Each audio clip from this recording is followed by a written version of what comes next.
Okay, so the process is here's a splitter, and in your splitter you have a pink side, which is a microphone input, and then you have the output as far as the green with the headphone speakers.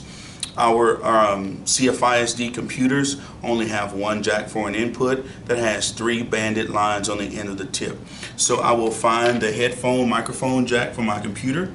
I will insert that into the computer, and then these are 2 independent separate cables that came with your Lightspeed system.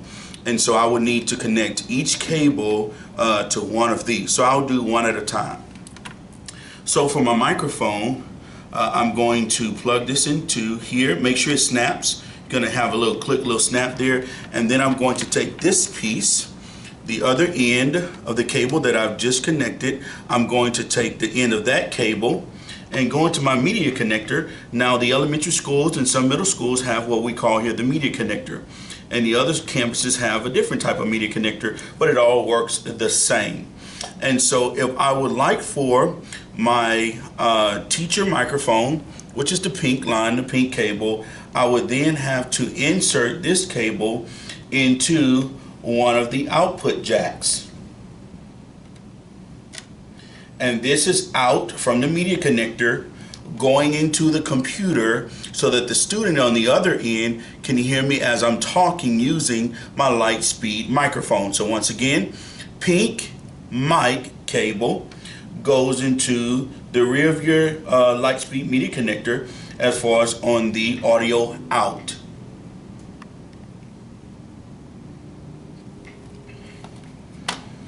Moving on to the next cable, now we have our headphone green tip, and we're going to plug another separate independent cable into it, and it click snapped. And now I'm going to take the other end of this cable that I've just connected, and you may have many audio ends on the back of your media connector. Just choose one, it doesn't matter, okay? And it's flush in. And so right now I just created a loop that is going to happen in my classroom. Again, the headphone green is plugged into the audio end of the media connector. I just created a loop. So as I'm talking, the student is feeding into the classroom into the top cat when the student speaks, and as the teacher speaks, is going out into the computer so that the student at home can hear what the teacher is saying inside of the classroom. There it is. Okay, so when you're connecting your hovercam to your computer, it can be directly to your docking station, or you can connect it, find a USB port in your computer to connect it in.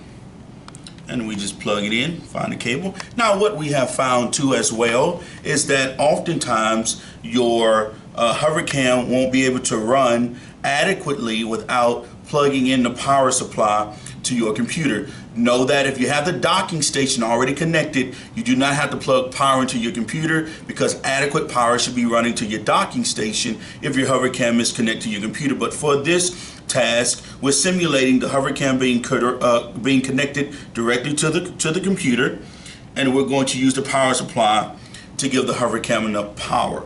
So when we go into Zoom, we're using Zoom to simulate this process.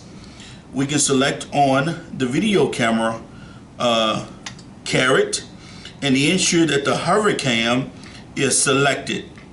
If the hovercam is selected, I can actually just turn it on, and you can see anything that is under my hovercam at this point is showing up on the screen.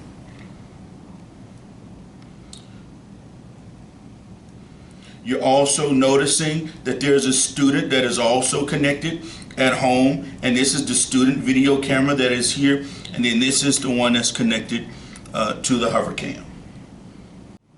So as a teacher, if I'm using my hovercam to share a book or an image underneath, and I decide that I want to share something directly with my students at home in Zoom on my computer, I can come down next to Stop Video and click on that little caret up and choose to switch to the integrated camera. That means the camera that's built into our laptops. So now I can talk directly to my students that are home in Zoom face to face, and they're seeing me instead of what's underneath the hover cam. So another thing I can do with the hover cam is move the head up, and now I can show the students at Zoom what's happening in the rest of the classroom with their peers. Another option with the hover cam is I can choose to move it so that it'll catch me while I'm teaching at the Promethean, and then I can share something on my screen. So in Zoom, I'm going to go to share screen. I'm going to choose what we want to share, and make sure you click to share computer sound, especially if there's a video or an audio in there. And then when I click share, the students at home in Zoom will see the same thing that's on the Promethean. So I can come over to the Promethean and interact with that file the same way face to face that the students at Zoom will see it. So as a teacher, if I want to share anything with my students at home, I'm going to click share screen, and then I have the option of if I want to share my screen, which is everything I can see on my laptop. I can share individual files that are listed underneath that, or I can share a whiteboard. And if you choose to share your screen, individual files, or the whiteboard, always make sure that you have the option to share computer sound. Even if, so for example, if I share this PDF, even though I know that there's not sound, I'm going to go ahead and check that box because I might forget it and need it later.